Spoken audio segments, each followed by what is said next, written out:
আসসালামু আলাইকুম রহমতুল্লাহ। ভাই, কাকে ভোট দিবেন বলে ভাবছেন?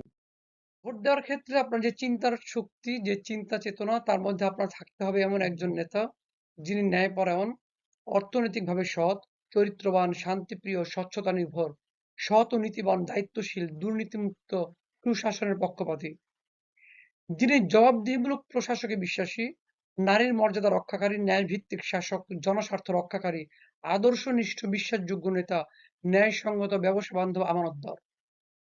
এই ব্যাপারে মহান আল্লাহ সুবহানাহু ওয়া তাআলা সূরাতুল মাইদা অধ্যায় ৫ আয়াত ২ তে বলছেন, তোমরা পরস্পরকে ন্যায় ও তাকওয়ার ব্যাপারে সহযোগিতা করো। আপনার অন্যদিকে দাঁড়িয়ে আছে একদল চাঁদাবাজ, ব্যাংক লুটেরা, নারী নিপীড়ক, সন্ত্রাসী ও খুনি, টেন্ডারবাজ, জালিয়াত, ক্ষমতালোভী, ঘুষখোর, দুষ্কৃতিকারী, দখলদার, অর্থ পাচারকারী, চরিত্রহীন, স্বৈরাচারী, সুবিধাবাদী, প্রতারক, কালোবাজারি, দুর্নীতিবাজ। আপনি কি এদেরকে ভোট দিবেন?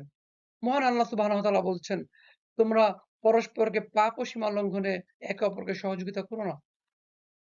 সো সিদ্ধান্তটি আপনার, আপনি কাকে ভোট দিবেন। প্রশ্ন হতে পারে, যদি এই দুয়ের সমন্বয় হয় কারো মধ্যে, তখন আমরা কি করব?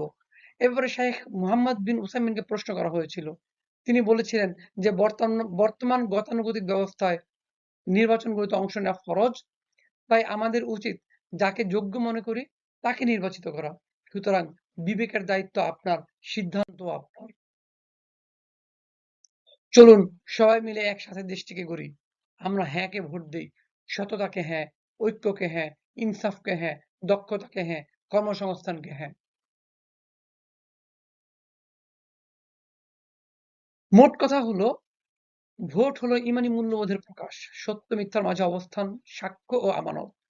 মহান আল্লাহ সুবহানাহু ওয়া তাআলা বলেন, হে মুমিনগণ, তোমরা আল্লাহর জন্য ন্যায় বিচারে সাক্ষ্যদাতা হও। হে আল্লাহ, আমাদের আকীদা শুদ্ধ রাখুন, আমাদের সিদ্ধান্ত হিকমা দিন এবং আমাদের সমাজ আপনার শরীয়ত প্রতিষ্ঠার তৌফিক দিন। আমিন।